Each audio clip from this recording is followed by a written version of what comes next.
So I think the CEO, Tadeo Carnero, who wants to reduce the carbon footprint of steel production by 10%, I think he needs to start pairing with opera houses. You want to reduce footprints? Bring back Park and Bark. There you. There it is. That's the mic drop. On the Dallas Opera Network, you're listening to Opera Box Score. Let's get ready to rumble! Wherever you are, however you're listening, it's America's talk radio show about opera. It's Opera Box Score. I'm George Cederquist, joined by your OBS crew, Oliver Camacho, Matt Cummings, Weston Williams, and Ashlee Hardgrave. All right, this week, OBS commemorates Asian Heritage Month by spotlighting some of the biggest players on the scene today. Plus, 2-minute drill, finalists for the Met National Council auditions are named, and the 2021 International Opera Awards are handed out virtually. Lots of sports to talk about before we get into it. Oliver Camacho, any sports on your mind? No, but it's the 2020 International Opera Awards. Is it? They are calling it the 2021 ceremony, but it's very confusing because it does seem to be just all of the nominees from 2020. Exactly. Is it like the Oscars, where it's like it's the 2021 Oscars, but it's for awards for things that happened in 2020? I think that the Opies might have pandemic brain and they can't tell what year it is yet. Time is a flat circle. Where are we? 1964? I don't know. Speaking of sports, though, I feel like going forward, we should be on Olympic watch. What is happening? Are the Olympics going to happen? Weekly updates. I'm starting to get a little nervous, I have to say, because since we recorded last week, they imposed a lockdown in Tokyo and they've extended it through the end of the month. And there was a poll that came out today in The Guardian that says that 60% of people in Japan think they should cancel them. And it's May. So I don't know if I expect that to go up or down, but it's not a great sign. Not a great number, no. Weston Williams also very suspicious about if the Olympics are going to go ahead. Ashlee, what was up with the Kentucky Derby? So many things were up with the Kentucky Derby. As I said in my little tagline today, America, where even our non-human champions fail the drug tests. So Medina, the horse that won the Kentucky Derby, failed its drug test. That happened right around that time. But according because it couldn't pee in the cup, like it kept missing. It failed. Have they looked into Russian dope? That's a very big cups for that, I think. Listen. If the horse was a willing participant, that's one thing. But we got to get the horse on the record. We got to interview this man. First of all, so he's, according to the reporting that was out earlier this afternoon, they're still going to let Medina in the Preakness, minus the trainer. So they've actually banned the trainer, but the horse is going to get to run. This is the most confusing intro of sports on a show ever. Let's talk some opera.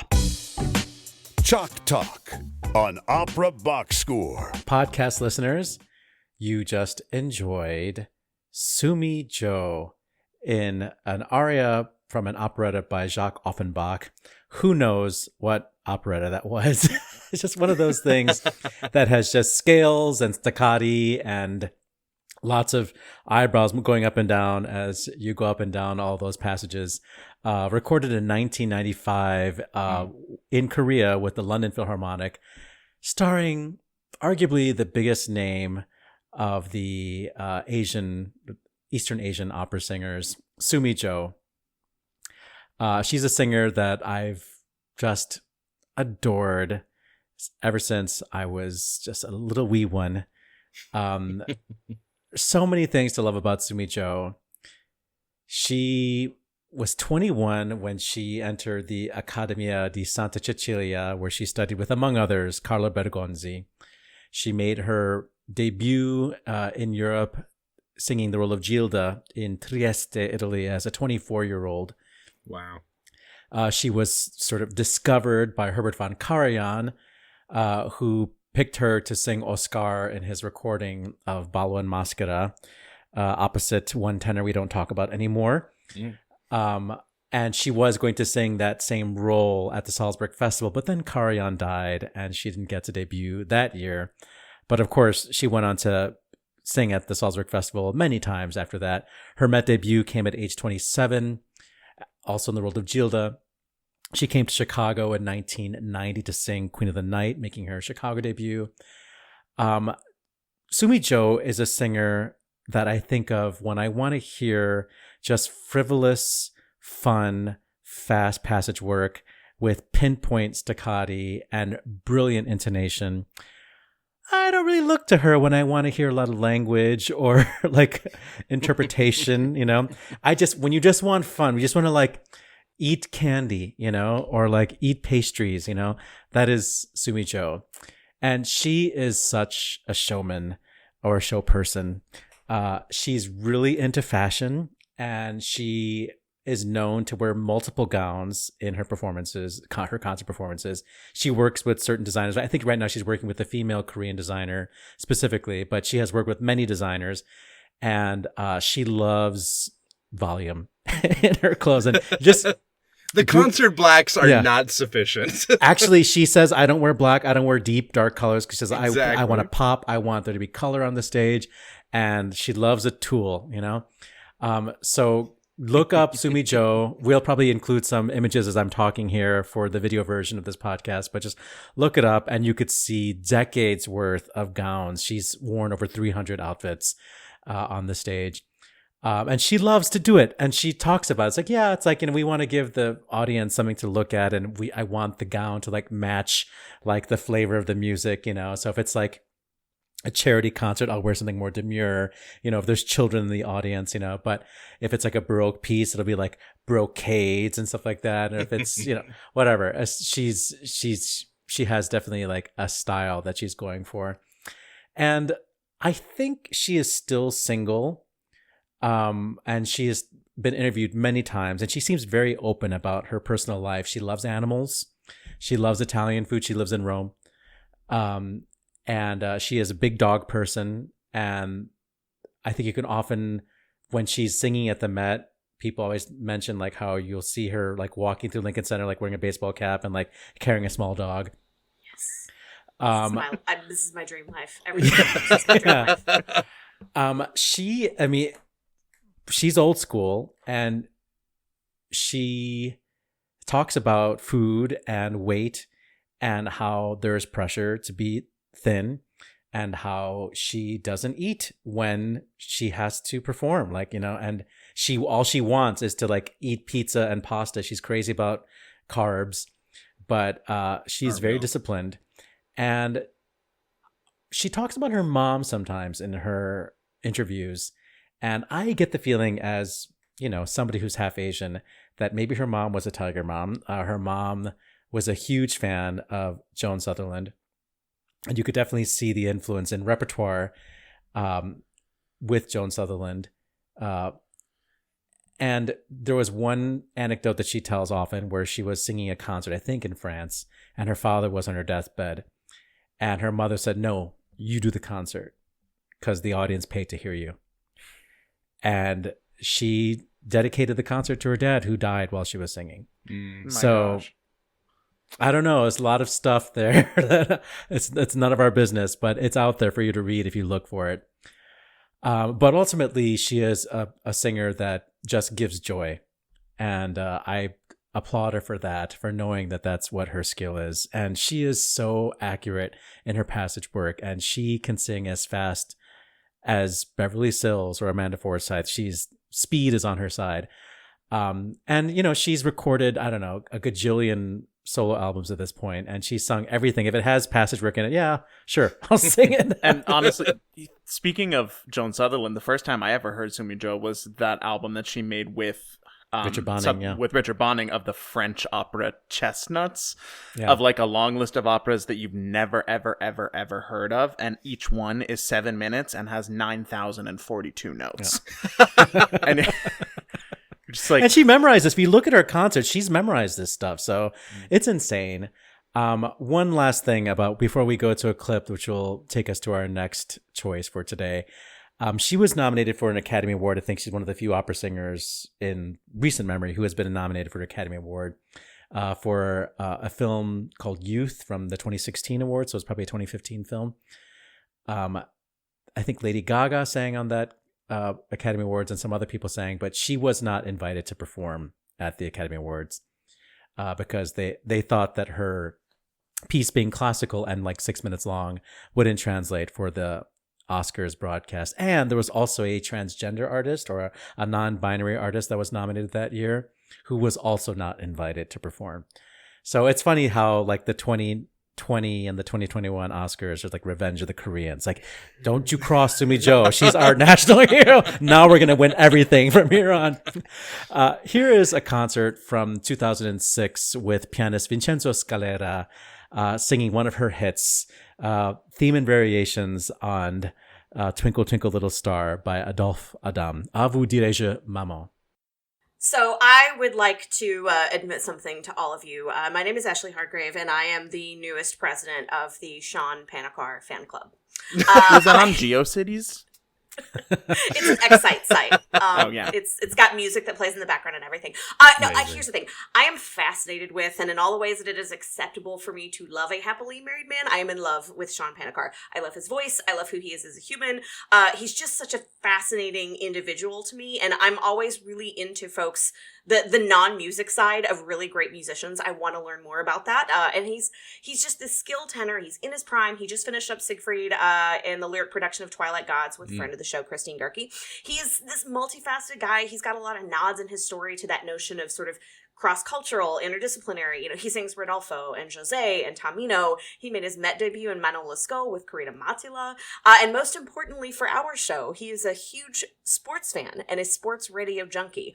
So, Sean Panikar, open invitation for you to come on OBS whenever you're ready. So, we know a little bit about the tenor. Let's get into some of the nuts and bolts of who this guy is. So, he's an American. He was born in Pennsylvania to Sri Lankan parents, and they weren't musical folks. He actually started his college career as a civil engineering major at Michigan. He actually wanted to have a construction company. So his whole plan was to go into civil engineering in undergrad and then do architecture school. He'd already been accepted as a civil engineer, and he only auditioned for the music program because he'd been doing like high school choir.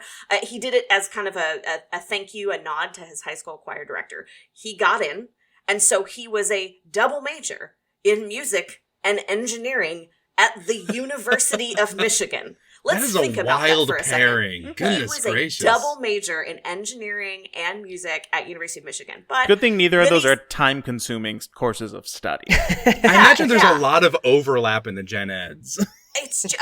Can you imagine? My goodness, you're doing music theory and French diction while you're also in quantum math. Good Lord. But then all of a sudden he started like catching attention for his voice. Turns out he was very good. And then he started doing that natural trajectory. So he finished his undergrad in music, stayed for his master's, and then like clockwork, all of those young artist things that all the folks of the 90s and the 2000s were trying to do. It was master's, Marilla, Adler Fellowship, and then almost like clockwork, boom, Met debut, boom, European debut, and now he's a globally sought after tenor.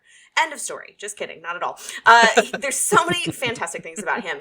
One of the things that I really love, again, on the non-musical side of things, I promise we'll get to the music, he's a big family guy. He's really open about his strong ties to his family.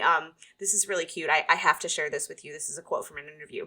I was in choir. This is at Michigan. I saw a girl across the room and I couldn't take my eyes off of her. I was too shy to ask her out, but I found out that she was a pianist and I conveniently needed an accompanist for my voice lessons. Only reason I didn't quit music was because it was my only way to spend time with her. It's also why I practiced and tried to do well. By the end of sophomore year, we were dating. They are now married with 2 children, Maria and Mark. Aww. Tale as old as time. I love that. It's so sweet. And he, because he's this really sought after international tenor and he's on the road a lot, he has this really great practice. Every day that he's away on a gig, he writes a letter. He physically writes a letter to his wife, his son, and his daughter every day that he's away. He says it's like journaling and therapy all in one. I'm just, if that doesn't warm your heart, I don't know what will. It's just the sweetest, most wonderful thing. That is vomit-inducingly cute, yes. But in like the best ways, though. It's good the vomit, best yes. Just Good so vomit. wholesome. So while he is this really recognized operatic tenor, he's a bit of a crossover artist as well. Did any of you know that he was on America's Got Talent? I do now. I was hoping you were going to say porn, but America's Got Talent would be fine. Listen, again, he's a happily married man, but I am unafraid to admit that he's terribly handsome. So good on you, Panikar and Mrs. Panikar. Great work. So yeah, he was actually, and still is, part of this trio of tenors called Forte. They were on AGT in 2013. It's this fascinating story. So the 3 original members of Forte auditioned in like a preliminary round. One of the tenors had to drop out for reasons we can discuss on another show. And the guys that were left panicked and they were like, we got to find somebody. So they start looking on the internet. They find Sean Panikar. They reach out to him. He agrees to do it, having not met these guys before. The first time that they sing together as a group is on national television in front of 12 million people. Howard Stern, Heidi Klum, Mel B, and Howie Mandel. No pressure. He honestly thought that they were just going to like do a round, but like no one's going to, you know, as much as they thought it was a great idea to like bring classical singing to a wider audience, they didn't really have a lot of faith that the rest of the world would be on board with this. They ended up making it to the finals. They did not win, but in the wings at the finale concert at Radio City Music Hall, Sony Columbia Records offered them a contract right then and there. Amazing. That's how you know you've made it. Yeah, that's how you know you made it. And so there are all of these really interesting recordings out there and clips of this group Forte. And one of the things that I wanted to, you know, show to you guys to really show this notion of classical singing in a crossover way is their most recent release. It's a cover of David Guetta and Usher's Without You. So podcast listeners, you're going to hear a little bit of that. Video watchers, you're going to go and check that out on our YouTube feed. I know there's, you know, part of the reason we're doing this is because we want to highlight these artists, you know, and there's a cultural relevance here. Yes, I know we're highlighting these folks, but for me, it's like, this is an amazing tenor whose heritage happens to be this thing. I will say that there are these moments in some interviews that he has where he nods to his heritage. You know, he got to play the lead role in Philip Glass's Satyagraha. And he says, as the first brown person to sing Gandhi, it brought an extra level of emotion to some of the oppressive scenes that doesn't necessarily come across quite as powerfully when a white singer is doing it. And I think there's I think there's some weight there. It's not something that is spoken of a ton with him, but when he does, it's, you know, it's relevant, it's pointed, it hangs in the air, and then we move on to other things.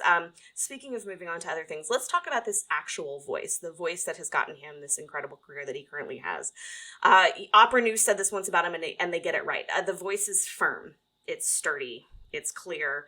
I think it's dramatic, and it's lyrical, and it's versatile. Here's what I love about him. He's got, you know, he's singing the Rodolfos, the Josés. He's doing some really, really interesting recordings. Shalimar the Clown, Persephone, you know, all the hits. And, but what I love about his voice is that it's got that ring and that ping that you want in that type of a tenor role. But at least for me and the recordings that I hear, it sounds effortless. In the recordings I hear, in the videos I watch, because sometimes you can tell when a tenor is about to go for it.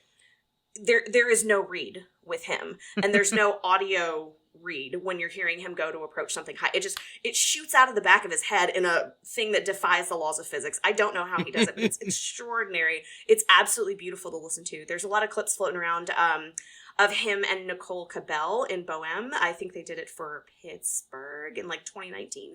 I just want them to take this thing on the road. I want the two of them to tour with this, because the pairing of them together, dramatically, musically, lyrically, it's just stunning. And speaking of stunning, I want to share a little bit of that with you now.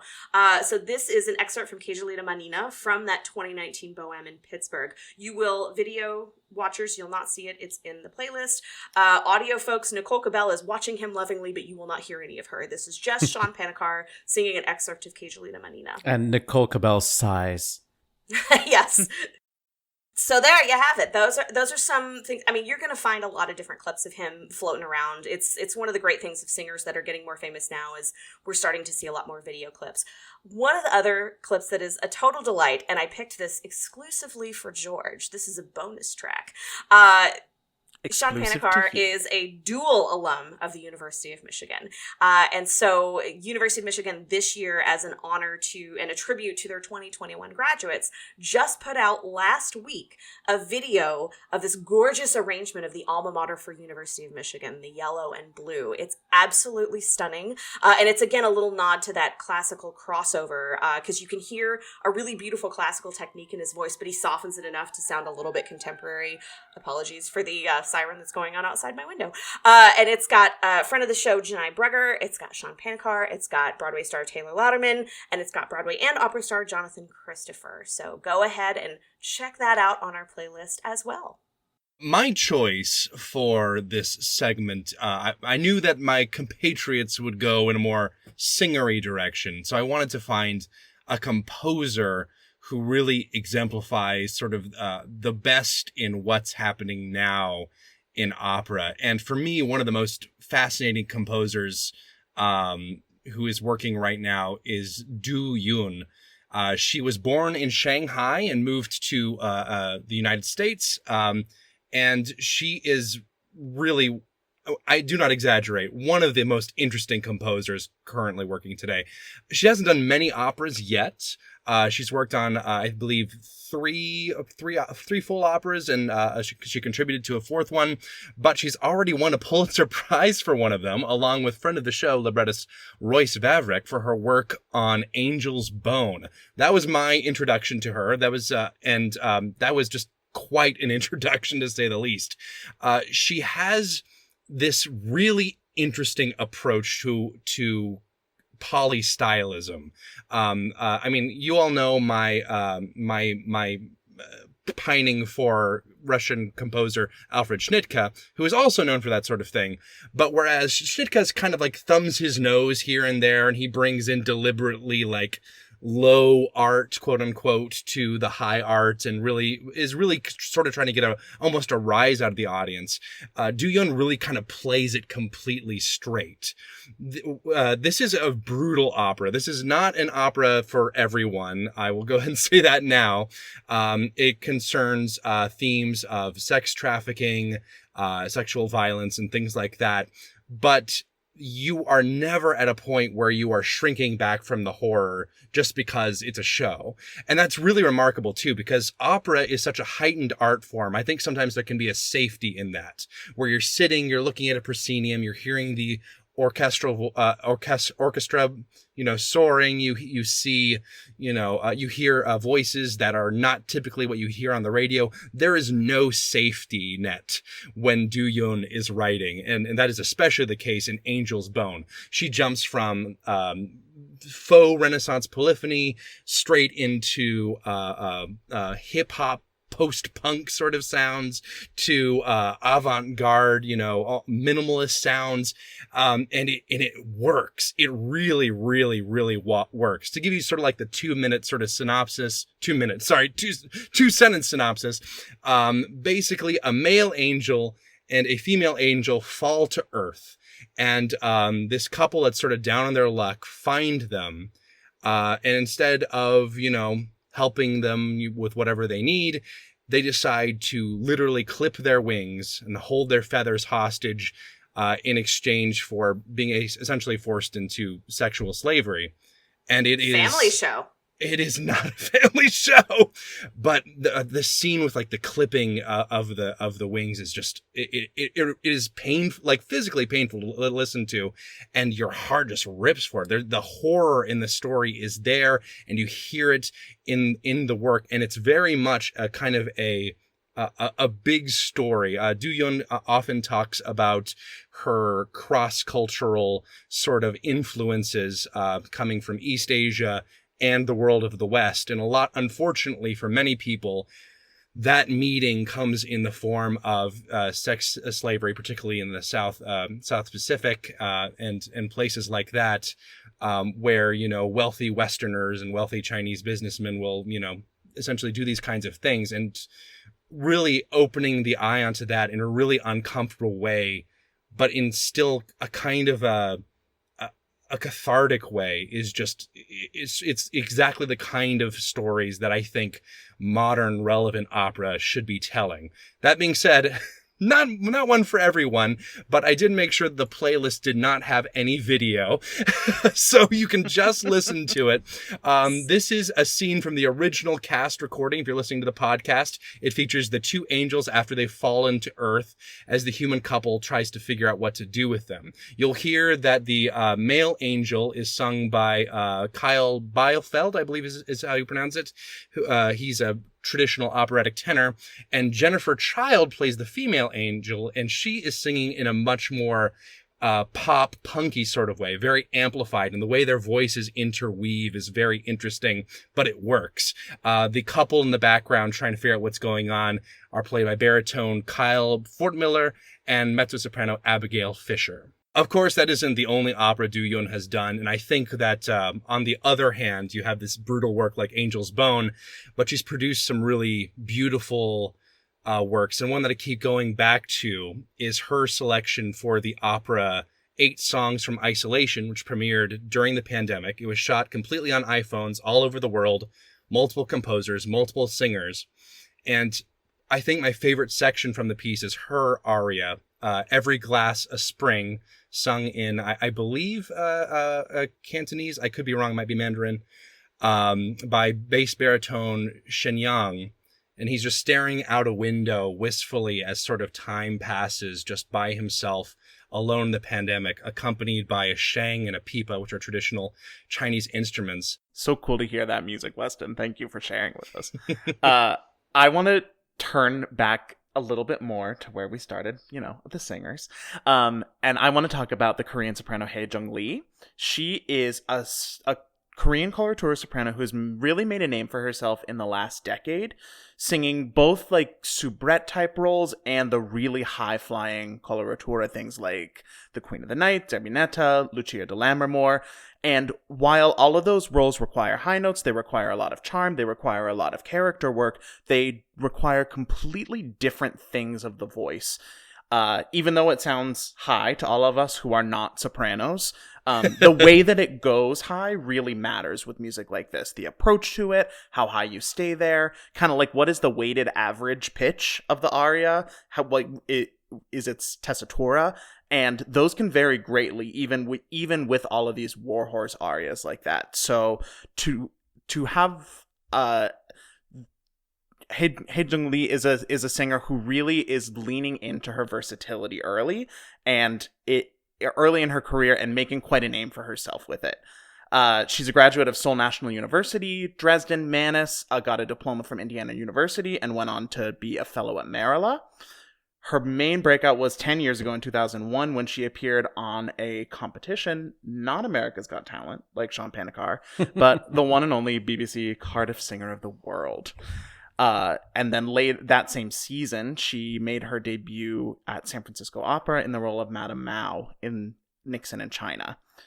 So at Cardiff Singer of the World, the arias that she presented were a Handel aria, Zerbinetta from Ariadne of Naxos, and I'm the Wife of Mao Zedong. Totally different repertoire, all over the place, very challenging. I want to kick this off with a clip of her Zerbinetta's aria for our video watchers. You know where the link, the playlist is at this point. And for our podcast, this is from the Cardiff Singer of the World broadcast with Lawrence Foster conducting the orchestra of the Welsh National Opera. And she did go on to become a finalist in that competition, but did not end up taking home the grand prize that year. But I think it's a pretty good consolation prize to say that her regular appearances at San Francisco Opera and other opera companies all over the world have really started building up quite a high profile as an artist who is unafraid of new music and unafraid of these really challenging war horses. In 2017, she debuted the role of Ah Sing in John Adams's Girls of the Golden West, also at San Francisco. And when I listen to her singing this music, what I really take away is what she brings to this is very special. Like, not only is there a silvery tone and a really masterful control of dynamics, but a real keen dramatic instinct comes through. You never get the sense that she is like going on autopilot or that she's just some kind of a pitch robot. All of the phrases are very clearly planned out, and she makes choices that are really unique and really bold. And it's remarkable to hear such individual phrases that feel so organic. And all at the same time, she is so poised. I don't think I have ever seen a singer with such calm posture and just demeanor while singing, leaps all over the place. I couldn't find a video of this, but a lot of reviews online refer to a production of Tales of Hoffmann that she did, where during the doll song, she was suspended by a crane over the audience. to sing her climactic note, final note. So yeah, something was that that all of us have to do. in San Francisco. It was I think I saw it. Yeah. And there's just a notable commitment to diction and clarity of text, no matter where in the range she is. And the performance that ties all of this together for me is another one of the arias that she offered in the Singer of the World competition. The I'm the Wife of Mao Zedong from Adams' Nixon in China. She has made a name for herself in this role.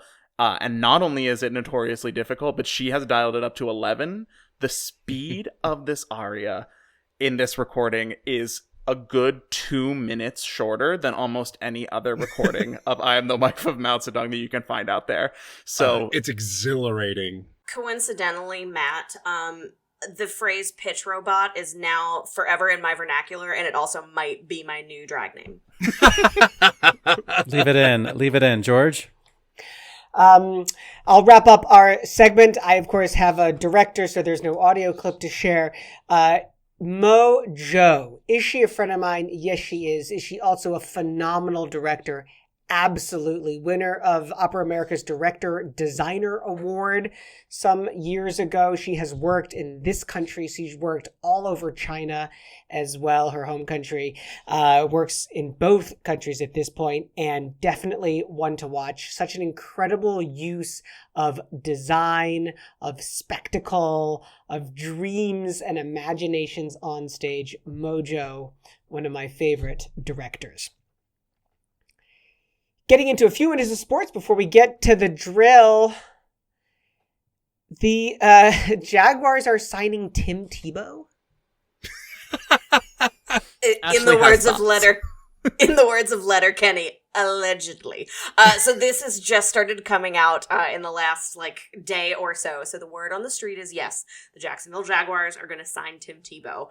As a quarterback, nay. As a tight end, a position that he has never played in high school, he's never played in college, or in his previous 3 years in the NFL, which, by the way, ended in 2015. The only thing I can figure out that Shahid Khan is doing is giving Urban Meyer some sort of birthday present. So we will see if this actually comes to fruition. But yeah, word on the street is we're going to see some kneeling tight ends in Jacksonville come 2022. I know he's probably super anti-gay. Probably. Yeah. But I wouldn't kick him out of bed. So. You gotta be married to him. Hey, the other person who got kicked out, of course, Sean Culkin. We hardly knew you. There you were, ready to accept your salary in Bitcoin, and then you got cut by the Kansas City Chiefs. So it's never going to happen. Yes. Sadly, what is going to happen is the 2-minute drill. This just in. The 2-minute drill. All right, listen up. Here's everything you need to know about what happened in Operaland this week. Earlier today, the winners of the 2021 International Opera Awards were chosen. Friend of the show, Jakub Josef Orlinski won for the Best Solo Album for Face d'Amore. More winners after the drill. So far, less than half of the 106 U.S. opera companies have signed the pledge for racial equity and systemic change in opera. Those who have signed the pledge, authored by the Black Opera Alliance, include Seattle, Austin, the Met, and Washington National Opera. 33% of companies are reportedly in progress in terms of committing to the pledge. A further 19% have yet to respond, and one opera company, Opera San Antonio, has refused to sign altogether. You can read the pledge on operaboxscore.com. The Bayerische Staatsoper has founded its own label that will include both audio and video recordings. The creatively named Bayerische Staatsoper Recordings will launch later this month, with a release of Mahler's 7th Symphony, followed by Die Tote Stadt, starring Jonas Kaufmann and Marlis Peterson. Now that's German efficiency for you. Soprano Iona Arteta has received the Gran Cruz del 2 de Mayo, the highest award given by the community of Madrid to an individual or institution that has contributed to political, economic, social, or cultural endeavors. Trinidadian-born tenor Neil Lachman has won the very specific Guinness World Record for highest operatic harp performance. Lachman, alongside harpist Siobhan Brady, performed a concert in the Himalayan mountains at almost 12,000 feet above sea level. I mean, I've heard about ending concerts on a high note, but this is, well, it's actually pretty appropriate. I had a room shot, but I'm all set up, and then you went with it. The Met has announced the finalists for its National Council auditions. In another win for Korea, 3 Korean artists, including bass baritone Jong Won-han, tenor Du Kim, and soprano Hyo Young Kim, will compete with other singers for the grand prize of $20,000 on May 16th. Spain's Ópera de Oviedo has lost almost 400,000 euros since the pandemic began. It was the only opera house in Spain to present a full season last year. President of the Ópera de Oviedo Foundation, Juan Carlos Rodriguez Ovejer, called for contributions from other local institutions to make up for the deficit. The request comes on the heels of a prior statement that called out the government's perceived unfairness in distributing COVID relief. A New York Times roundup details environmentally friendly investments made by opera companies like La Scala's new solar panels and Opera Sydney's completion of an artificial reef alongside the house's seawall. Alison Tickell, founder of London-based climate charity Julie's Bicycle, noted that opera companies have a unique opportunity to make a positive impact on how people think and respond to climate change. In trade news, bass baritone Devon Tynes has a new gig as the first ever creative partner of Philharmonia Baroque Orchestra. During the residency, Tynes will appear in the company's productions, will be involved in strategic planning, and will curate an online show called The Ultimate Outcome, examining the role of the modern-day Baroque ensemble. This week's Yellow Cards. France. Paris National Opera has announced plans to reopen May 19th, including programs at the Palais Garnier, Opera Bastille, and the Théâtre des Bouffes du Nord. Germany, Bayerisches back, all right! The Bavarian State Opera will reopen on May 13th with the first act of Die Walküre. Italy! Teatro Carlo Felice in Genoa has announced a slate of concerts in May, with a return to opera with Donizetti's Elixir of Love in June. USA! LA Opera is back in business on June 6th with a free performance of Oedipus Rex. The catch: 1, patrons have to provide proof of full vaccination or negative COVID test results. 2, they actually have to want to see Oedipus Rex. This week's red card goes to Austria.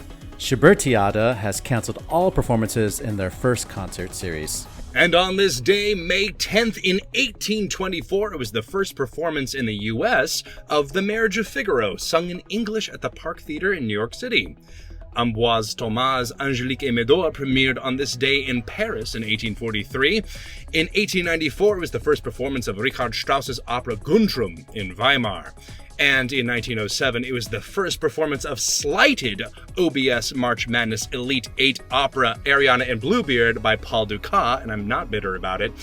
It was the birth of English tenor Richard Lewis, who was born on this day in 1914. In 1923, first performance of the very spooky Owen Wingrave by Benjamin Britten.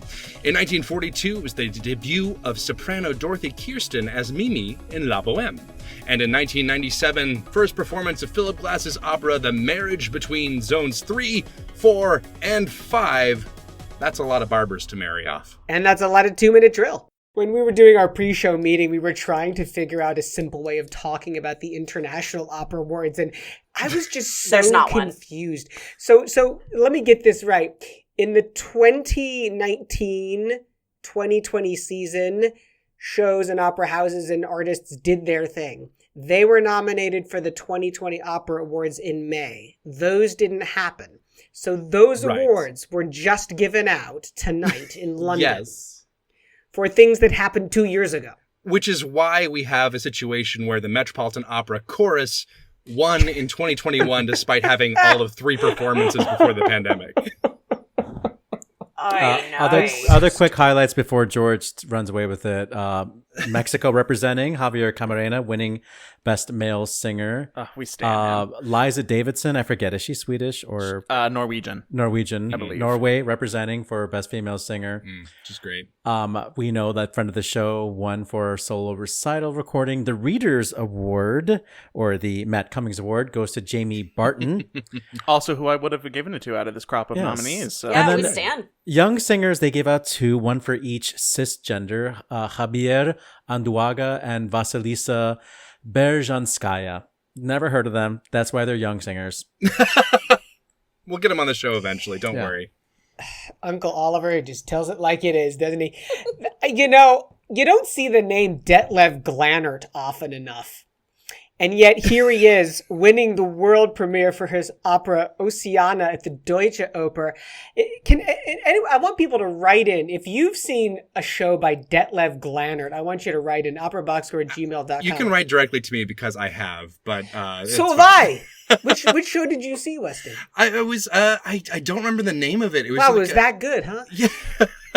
Well, that's the thing. I feel like there were a lot of good ones in that category. I wasn't expecting Detlev Glennert to get one. I was my money was on Prism, but I'm just a big Prism stan. So Prism was what awesome. are you gonna do? I saw Detlev Glannert's Caligula at English National Opera, and I met him outside the theater before the show. Actually, it's kind of cool. I love the International Opera Awards because they show me just how far I have to go as an artist. Director, I mean, this list of directors, the list of directors on the new productions is just, it's sick how talented these people are. Mm-hmm. Director Robert Carson wins in 2021. Lydia Steyer also on the list there. Paul Curran, friend of the show. Graham Vick.